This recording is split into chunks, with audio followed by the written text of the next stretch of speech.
C'est notre invité ce matin, c'est professeur Monique Ouassakwaro, enseignante à l'université d'Abomey-Calavi et précisément au département de sociologie et anthropologie, actuellement doyenne de la faculté des sciences humaines et sociales, membre de l'Académie nationale des sciences, arts et littérature du Bénin. Professeur, bonjour.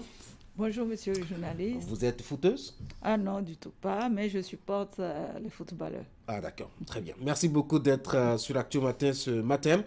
Vous êtes là un peu qu'on parle de cette cérémonie d'hommage que vous organisez au niveau donc de l'Académie nationale des sciences, arts et lettres du Bénin pour célébrer votre collègue qui est décédé récemment. Il s'agit en l'occurrence du professeur Paulin Hontondi. Alors tout le monde répète à tue-tête, professeur, depuis qu'il est décédé, eh bien, le professeur Paulin Hontondi est un grand philosophe béninois. De quoi parle-t-on? Merci beaucoup, monsieur le journaliste. Je voudrais quand même préciser que je ne suis pas membre de l'Académie. Okay. Je suis membre du comité d'organisation des obsèques et des hommages au professeur émérite Paulin Hontondi. Et c'est un comité conjoint entre le ministère de l'Enseignement supérieur, l'Académie nationale des sciences, lettres, arts du Bénin, l'université d'Abomey-Calavi et la faculté des sciences humaines et sociales, dont le professeur émérite est d'origine parce qu'il est philosophe de formation. Tout à fait. Donc voilà, je ne suis pas académicienne, je suis effectivement, comme vous l'avez dit, l'actuel doyen de la faculté. Et vous avez été délégué par l'ensemble de ces structures-là. Très bien. Alors, merci. de qui parle-t-on? De quoi parle-t-on quand on dit que c'est un grand philosophe africain? Ok, merci beaucoup, monsieur le journaliste. Comme vous le savez, je viens de le dire, le professeur émérite Paulin Hontondi, un agrégé de philosophie, docteur en philosophie à l'université Paris-Nanterre. Pourquoi on parle de lui? Agrégé en 1966, il a été le premier de toute sa promotion et de toute la France. Et le journal Le Monde l'a relayé. Si vous allez aux archives nationales à Paris, vous allez retrouver dans le journal Le Monde vraiment inscrit c'est ce mérite du professeur Hontondi. Ça, c'est le premier aspect. Le deuxième, il a été le premier doyen de l'ex-département d'études littéraires linguistiques, qui est l'ancêtre de la faculté des lettres, arts et sciences humaines, actuellement FACH et FLAC. Voilà. Oui, FLAC, en raison de la massification et des besoins du marché de l'emploi.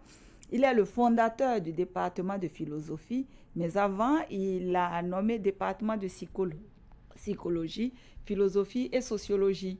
Donc, vous voyez, donc il a marqué vraiment son empreinte scientifique à l'université d'Abomey-Calavi. Donc, ça, voilà pourquoi nous le célébrons, je dirais, à l'université d'Abomey-Calavi, et toute la communauté scientifique international le célèbre parce qu'il est membre de nombreuses sociétés savantes. Il est membre du Centre interafricain de philosophie et il est le secrétaire, il est le membre fondateur.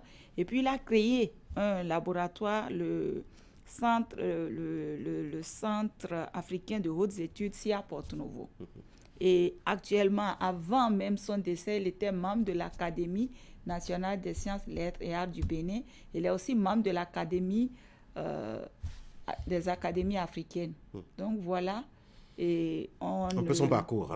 Un peu son parcours, et il a publié beaucoup d'ouvrages. Mais ce qui fait sa spécificité, c'est qu'il a marqué une rupture épistémologique avec l'ethnophilosophie. C'est ça même la spécificité du professeur émérite Paulin Hontondi. Ça, c'est des termes techniques, ethnophilosophie, etc. Qu'est-ce que les gens peuvent y comprendre? Qu'est-ce que les gens peuvent y comprendre? En fait, l'ethnophilosophie réduit la philosophie à une pensée collective et à la culture, en ramenant encore les mythes, les traditions, et puis la sagesse africaine. Et puis, en fait, on réduisait la philosophie africaine à la culture africaine, et dans une visée purement colonialiste. Elle lui a dit qu'il faut privilégier la pensée désormais. C'est ça. Il y a une pensée africaine qui existe. Vraiment. Donc, le professeur Paulin Hontondi a démontré qu'il y a une pensée africaine qui existe.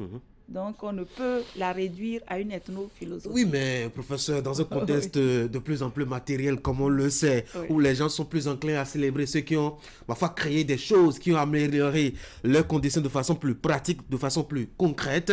Alors, qu'est-ce qu'un philosophe comme Paulin Hontondi aura apporté à sa société contemporaine? La philosophie, l'ethno, etc. Bon, c'est des discours, on a l'impression, non?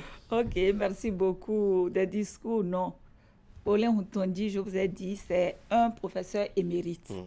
Et le rôle d'un universitaire, c'est la formation, la recherche, l'enseignement et les services à la communauté. Le professeur Paulin Hontondi, dans son parcours, a bien occupé toutes ces fonctions. Il a formé des générations de philosophes, il a formé des enseignants, qui sont aujourd'hui maîtres de conférences, qui sont professeurs titulaires, mais pas seulement au niveau béninois, au niveau régional. Donc, il a des disciples au Sénégal, en Côte d'Ivoire, au Burkina, un peu partout dans le monde. Donc, c'est ce qui fait sa spécificité. C'est pour ça nous pleurons cette icône scientifique, parce que la relève est assurée aujourd'hui. Tout au moins. Oui, tout au moins. Et aussi, c'est le symbole pour moi de la masculinité positive et de l'inclusion sociale. Il est le premier à avoir encadré ici au Bénin une thèse en genre et philosophie. Et c'est notre collègue, le professeur Akwesson Félicité. En ce temps, c'était encore une énigme. Elle avait choisi un professeur qui était très réticent de parler des questions de genre en ce moment. Donc, mais le professeur Paulin Hontondi a endossé tout ça. A endossé, et puis il a pris la responsabilité d'encadrer. Donc, il est très réformateur, et puis il marque une rupture systématique avec son temps. Et récemment, qui vous souvient, il a organisé un colloque au nom de l'Académie sur les sciences humaines d'hier à aujourd'hui. Et là encore, il a invité des sommités d'autres pays, du Nigeria, du Sénégal. Et ici, nous avons l'ancienne ministre Atanasso qui faisait partie du panel, la vice-rectrice de l'université de Parakou, et j'y étais en tant que membre du comité d'organisation, plus d'autres femmes scientifiques. Donc vraiment, voilà, il est le symbole de l'inclusion sociale. Oui. Alors, vous avez prévu l'honorer, hein? Ça va être le vendredi prochain, si mon calendrier ne me trahit pas. Qu'est-ce qui est prévu? Très bien, merci beaucoup. Et nous avons prévu rendre hommage au professeur émérite le vendredi 1er mars à l'université d'Abomey-Calavi. Ce sera à l'amphi Driss Déby à partir de 9h. Et nous attendons à ces hommages la représentante du CAMES, vous voyez, qui vient. Et il y a des délégations du Sénégal, de la Côte d'Ivoire, du Togo, du Gabon, donc, qui vont venir. Et ici, nous avons nos ministres qui seront là, la ministre de l'Enseignement supérieur qui représente les 3 ministères. Il y aura le ministre de la Culture, il y aura les membres de l'Académie qui portent vraiment... C'est ça, il a été ministre de l'Éducation nationale. Donc, les 3 autres des ministères sont représentés par la ministre de l'Enseignement supérieur et de la Recherche scientifique. Donc, il y aura ces hommages de toutes ces autorités politico-administratives, des autorités scientifiques et universitaires. Et nous allons faire une procession pour l'honorer. Il y aura les membres de l'Académie, les membres de la communauté universitaire, les membres de la communauté scientifique au niveau régional et international, sa famille, ses amis. Ça va être surtout sur le campus. Et puis nos étudiants et tous les collègues enseignants seront là, en toge. Tout le monde? Oui, tout le monde. Ça va être de longs discours d'abord avant la procession. Hein? Oui. On va lui rendre hommage rapidement. Allez, un mot pour finir, professeur. Ok, je voudrais pour finir ajouter que le professeur émérite est un homme de foi. Il est croyant et il s'est beaucoup investi dans l'église protestante méthodiste du Bénin.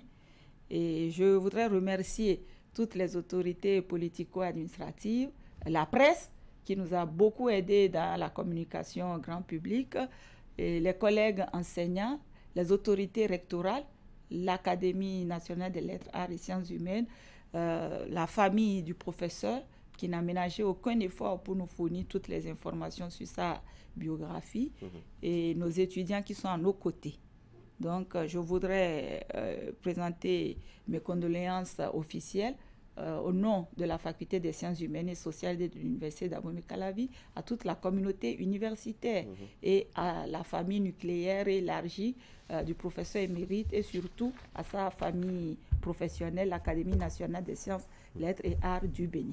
Si on n'a pas une toge couleur rouge ou couleur violette, on ne vient pas? Non, monsieur le journaliste, je vous ai dit que je remercie la presse quand même. Nous oui, je parle des hommages. Tout le public béninois, toute la population béninoise, qu'elle se joigne à nous pour rendre un dernier hommage mérité à cet icône scientifique, à ce grand homme. Et puis, il fait la fierté nationale et internationale.